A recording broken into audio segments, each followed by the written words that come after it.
Hello guys, ngasi sung mayam gidamakta akhoi yamna interesting oiba wari ma puduna laksari Arju Chauhan hat ki bagi wari ni mahak si kamaina si gi bano haibadu akhoi mayam puna khamina si mayam puna tamina si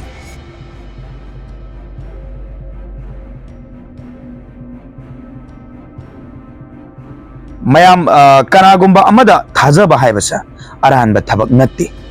adongi partner da oigera adongi friend da oigera blindly थाजरुब तारगदी अदोम याम थीना खुदोंग थीबा अमदा तावसु यारिबने नसिगी वरिसिदी नुपी अमा खक्किने महाकना मागी नुक्सिजरिबा नुपादुदा याम थीना नुक्सिजबा अमदी यामना थाजरुबा अदुदगी फंगबदा सा अमगी वारी ओइगदोइने 2006 ता थोकेबा थौदोक असिना मियामना ngaknaki नुक्सिनबदगी हौरगा तमथीबा तांकक फावबा लाकिबा वारिसा ताबा मतमदा अदोमसु ngakpa phawgani tigumba thawdoksi karamba thawdokno kamaina tawbono haibudusु ngasidi punna khangminarasi masigi wari mapum asidagi aikhoina tamjaningai oiba kaya amasu yauri aduna loiba phawba yengminasi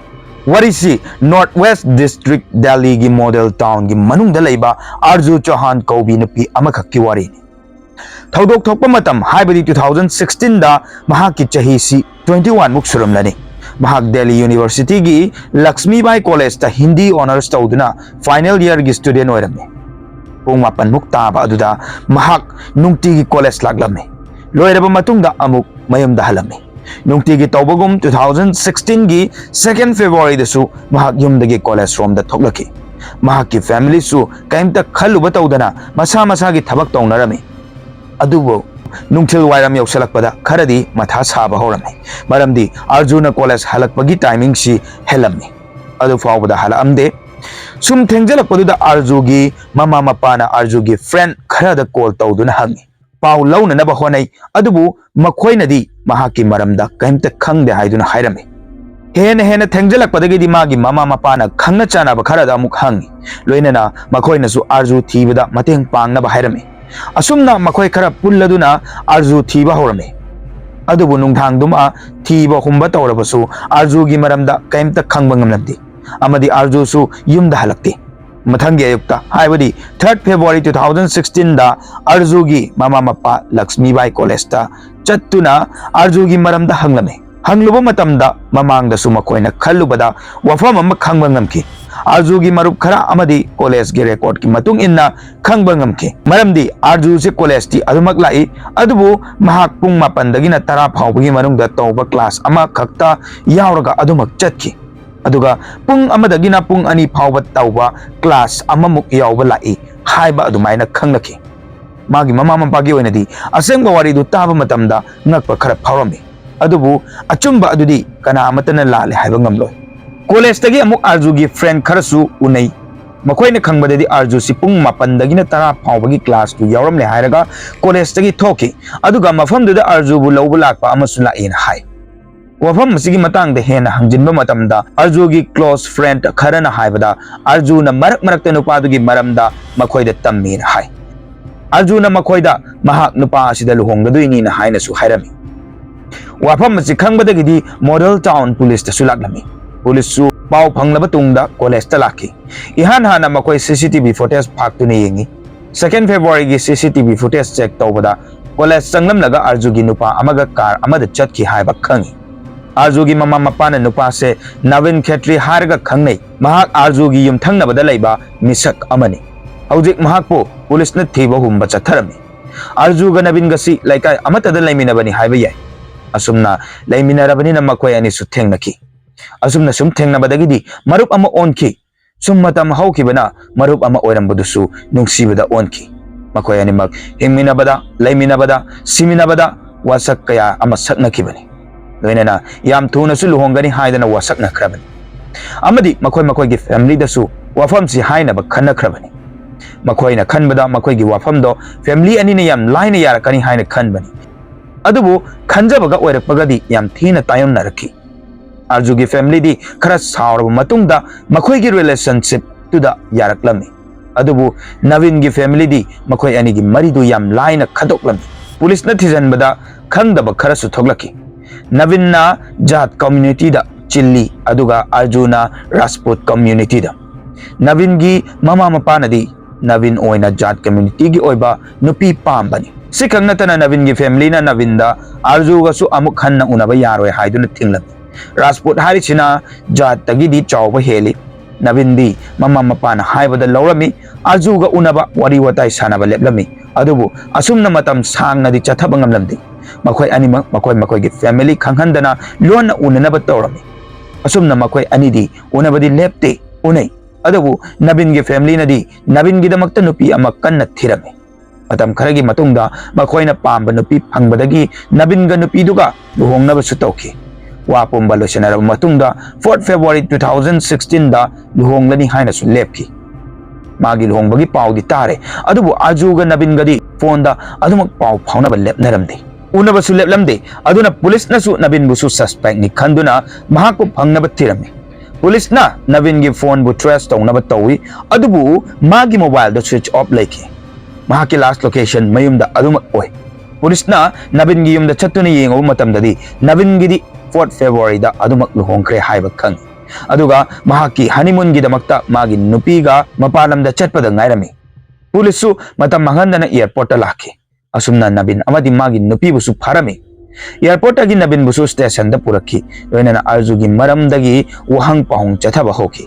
नवीन ना हाइबददी मतम कयागी ममांगदा आरजू गा महाका पाउ फाउनखिद्रेना हाइ पुलिस ने एविडेंस सिंग पुथोराबा मतमदा नवीन मसाना मरालिया जखी आरजू गा पाउ फाउनै हाइब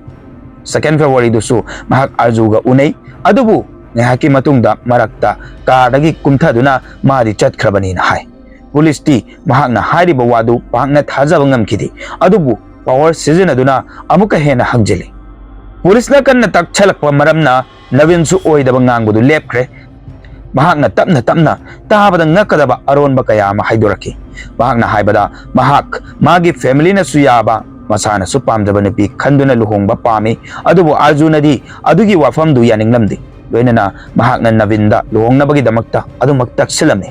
नवीनना हाइबददी आर्जुना तकसिलकपा मरमना तोइना उनबनी ना हाइ असुमना सुम नवीन की लुहोंगबगी मतम सु नक्सलखिबनी नवीन मागी रिलेटिव सिंगदा इनविटेशन कार पीबा चटपदा अर्जुन उनसे हाइजलकपदगी 2 फेब्रुआरी दा उनदुना चटमिनखि मखोय अनिमक कारदुदा लोइनना असुम लाकपदा लुहोंगबगी वाफम हौदोकनरक्तुना मखोय अनि याम कन्ना खन्नरखि नवीन सु सावबा हेनमंदुना आर्जुगी ngakta यालिबा फीदुना कन्ना चिंग अदुसु आर्जुगी मसादो इंथरक्ट्रि फावबा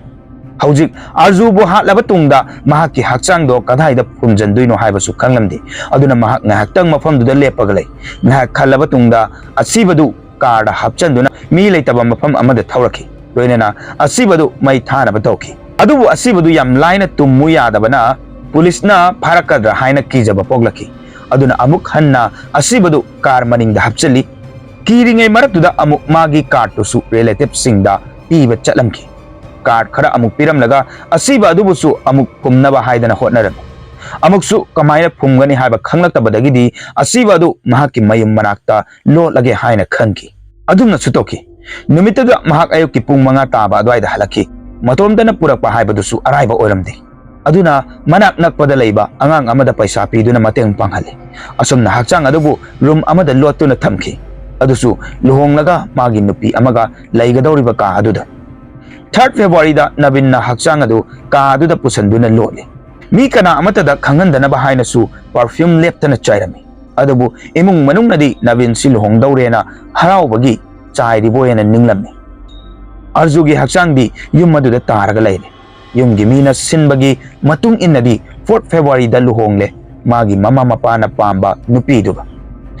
लोइरदुना कादुदा पुसलखि मागी अदुगुमलबा अरोनबा हाइदोरपदा मी खुदिंगमक ngaknaki पाउसी फंगबदगी नवीनगी युमदा पुलिस लाखि लोइनना फंगसु फंगखि लोइनना युमदुदा परफ्यूम बोतल कया अमा रूम फ्रेशनर्स कया अमा थेंगनखि बोतल मयामदुसु नोंग निनीदुदा असीबगी मनमदु हाटनबा हाइदना लैखिबा ngakतनि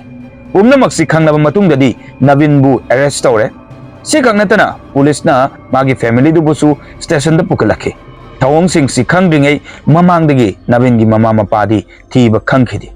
अमुकसु खंगबा ngamखि नवीनगी मपा राजकुमार सि थौदोक अमगी केस तगी 2005 ता तिहार जेल दा लैखि अचालु होंबगी निमित खरनिगी ममांगदा महाक थोकलकपदा ngairibani हाइबा खंगखि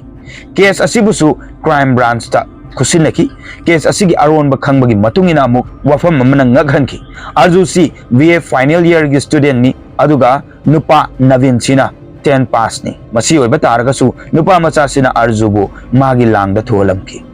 केस सिगी ओइनदी हौजिकसु मरा लैबा अदु जेल दा लैरी अदुबु अर्जु गी फैमिली ना ngमनरोइदबा लोइबन नायररोइदबा अवाबदुदी मायोकनादी हौजिक फावबदा अवाबदुगा लोइनना हिंगली मसिनी ngasiगी wari hai taragadi ado asigumlaba akoigi yamna interesting oiba crime gi bu oiro adugi atopa ama magi bu oiro haidi khudingma hai tara ai dum mayam gi damakta puraga laksagani mathangi wari dasu mayam adum ngaiduna laibiyo ai handak se khitang chin bana maram oiga haibadi moigi angang singi exam la iba dugi kanna hoji exam maya gi chin bagi wari su ai chang nai na thagat pasung ngamjade adubu ai thagan na bangam na badi ai hona jage aduga aina sigi ka sida lawri se su koi hoji yamna sae ba haidi sa bai bu sida adugi matik sae koi mahi chele hai tare aduduna koi gi ai sigi ka sida dum lawre ba hana mamang ama atopa ka da lawram bado ado adum ngai minasi adum nungai ba wari me ama mai dum puduna laksege habse thamjabaga loinena ngasigi wari si matang sida lo senjarage mathangi wari da mo mayam puna thengnarse yai fare